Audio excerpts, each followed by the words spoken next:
ಅಲ್ಲ, ಈಗ ಹೇಮಾವತಿ ನೀರನ್ನ ಕುಣಗಲ್ಗೆ ಈಗಾಗಲೇ ಅಲೋಕೇಶನ್ ಆಗಿದೆ. ಕುಣಗಲ್ಗೆ ತಗೊಂಡೋಗೋದಕ್ಕೆ ನಮ್ಮ ಯಾರ ಅಭ್ಯಂತರ ಇಲ್ಲ. ಕುಡಿಯೋ ನೀರು ಅದು ಜೊತೆಗೆ ಏನಾಗಿದೆ, ಓಪನ್ ಚಾನಲ್ ಮುಖಾಂತರ ತಗೊಂಡೋಗೋದಕ್ಕೆ ಅವರಿಗೆ ಸರ್ಕಾರದ ಪರ್ಮಿಷನ್ ಇದೆ.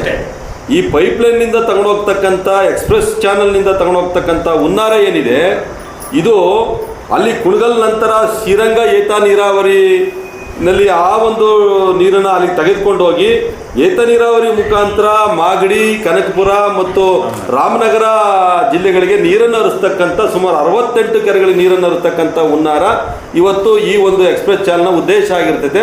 ಅದನ್ನು ನಾವು ಬಲವಾಗಿ ಖಂಡಿಸ್ತೀವಿ.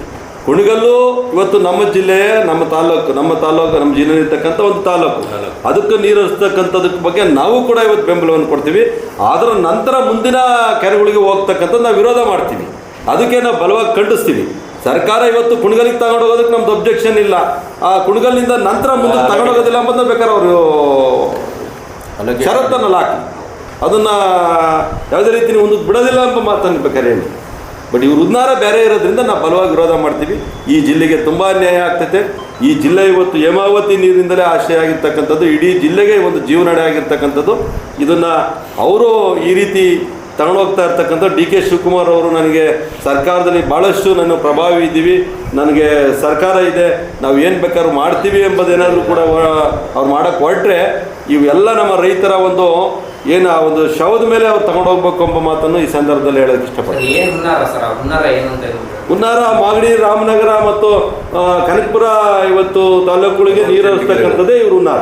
ನೋಡಿ ಸ್ವಾಮಿ, D Ranganath, D K Shivakumar ನೆಂಟರು ಇದನ್ನು ಹೈಲೈಟ್ ಮಾಡಿ ಫಸ್ಟ್ ಹೇಳ್ತೀನಿ ನೋಡಿ. ಹೇಮಾವತಿ ಹೋರಾಟ ಹುಟ್ಟಿದ ತುಮಕೂರು ಜಿಲ್ಲೆಯಲ್ಲಿ ದಿವಂಗತ ಎನ್ ಮುಚ್ಚಗೋಸ್ತಾಯಿಗೌಡರು ಮತ್ತು ವೈಕ್ಯರಾಮಯ್ಯನವರು ಅವ್ರು ಇದ್ದಿದ್ರೆ ನಮ್ಮ ಜಿಲ್ಲೆಗೆ ನೀರು ಬರ್ತಿರ್ಲಿಲ್ಲ.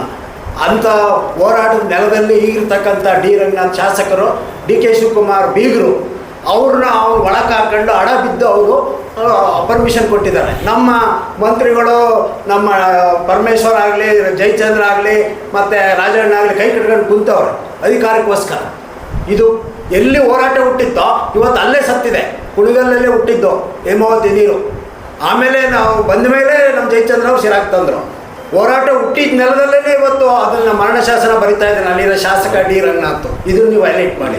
ಆಮೇಲೆ ನಾನು ಡಿ ಕೆ ಶಿವಕುಮಾರ್ಗೆ ಮತ್ತು ಸಿದ್ದರಾಮಯ್ಯ ನನ್ನ ಟೆಕ್ನಿಕಲ್ ನಾಲೆಡ್ಜ್ ಪ್ರಕಾರ ತಿಪ್ಪಣ್ಣಹಳ್ಳಿ ಡ್ಯಾಮ್ ಇದೆ, ಇಡೀ ಬೆಂಗಳೂರಿಗೆ ನೀರು ಕೊಡ್ತಿತ್ತು. 70ರ ದಶಕದವರೆಗೂ ಬೆಂಗಳೂರು ಸಿಟಿಗೆ ನಾವೆಲ್ಲ ಹುಡುಗರಿದ್ದಾಗ ತಿಪ್ಪಣ್ಣಹಳ್ಳಿ ಡ್ಯಾಮಿಂದ ಬೆಂಗಳೂರಿಗೆ ಕುಡಿಯೋ ನೀರು ಸಪ್ಲೈ ಮಾಡ್ತಿದ್ರು. ಮಂಚನ ಬೆಲೆ ಡ್ಯಾಮ್ ಇದೆ ಎಲ್ಲಿ, ಮಾಗಡಿನಲ್ಲಿ ನೋಡ್ಕೊಂಬಂದಿದ್ದೀನಿ ನಾನು, ಅಲ್ಲಿ ಮಾಡ್ಬೋದು. ಅದು ಬಿಟ್ಟು ಇಲ್ಲಿರೋ ಶಾಸಕರು ಅವರು ನೆಂಟರಸ್ಥಾನಕ್ಕೆ ಹಣ ಬಿದ್ದರೆ ನಾವೇನು ಮಾಡೋಕ್ಕಾಗ್ತದೆ? ಇಲ್ಲಿ ಕುಣಿಗಲ್ಲಿರ್ತಕ್ಕಂಥ MLA ಸಪೋರ್ಟ್ ಮಾಡೋದು, ಆಮೇಲೆ ಇಲ್ಲಿರೋ ಮಂತ್ರಿಗಳು, ಶಾಸಕರು ಅವರಿಗೆ ಜೀವ ಉಜೂರು ಅನ್ನೋದು ನಮ್ಮ ಜಿಲ್ಲೆ ಅಸ್ತಿತ್ವಕ್ಕೆ ತೊಂದರೆ ಮಾಡ್ತಾ ಇದ್ದಾರೆ. ಎಲ್ಲ ಕಾಂಗ್ರೆಸ್ ಅವರೇನೋ ಇಂಟ್ರೆಸ್ಟಿಗೆ ಮಾಡಿದ್ರು. ಇವರೆಲ್ಲ ಯಾಕೆ ಜಯಚಂದ್ರ ಯಾಕೆ ಹೋರಾಟ ಮಾಡಬಾರ್ದು? ಅಥವಾ ಇವ್ರಿಗೆ ಏನಂತ ಪರಮೇಶ್ವರ್ಗೆ ಏನು ಸಂಬಂಧ ಇದೆ, ರಾಜಣ್ಣ ಯಾಕೆ ಹೋರಾಟ ಮಾಡಬಾರ್ದು?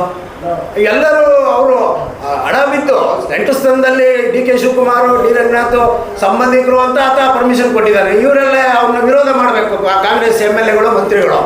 ಇಷ್ಟೊಂದು ಜನ, ರಾಜಣ್ಣ ಅಷ್ಟೊಂದು ಸ್ಟ್ರಾಂಗು, ಪರಮೇಶ್ವರ್ ಇಷ್ಟೊಂದು ಸ್ಟ್ರಾಂಗ್ ಇದ್ದು ಯಾಕೆ ಬಿಡ್ತಾ ಇದ್ದಾರೆ? ಹೋಗ್ಲಿ, ಮಂಚನ ಬೆಲೆ ಡ್ಯಾಮ್ ಐತೆ ಮಾಡಲೇಳು, ಇಲ್ಲ ತಿಪ್ಪಣ್ಣಹಳ್ಳಿ ಜಲಾಶಯ ಐತೆ. ಅದು ಬಿಟ್ಟು ಅವೈಜ್ಞಾನಿಕವಾಗಿ ನೀರು ತಗೊಂಡು ಹೋದ್ರೆ ನಮ್ಮ ತುಮಕೂರು ಜಿಲ್ಲೆಗೆ ಅಲೋಕೇಶನ್ ನೀರೇ ಬರ್ತಾ ಇಲ್ಲ. ಮೊನ್ನೆ ಕಾಂತೃತ್ವಕ್ಕೆ ಒಳಗಾದ್ರೆ ಮೊನ್ನೆ ಕಾರ್ಯಕ್ರಮದಲ್ಲಿ ಅದ್ರ ಬಗ್ಗೆ ಮುಂಜಾಗ್ರತೆ ತಗೊಂಡಿರುವ ಸರ್ಕಾರ ಈಗಾಗಲೇ ನಾವು ಗಮನಿಸಿರ್ತಕ್ಕಂಥ ಏನು RCB ನಮ್ಮ ಬೆಂಗಳೂರು ಕರ್ನಾಟಕಕ್ಕೆ ಯಾವಾಗ ಲಭಿಸ್ತು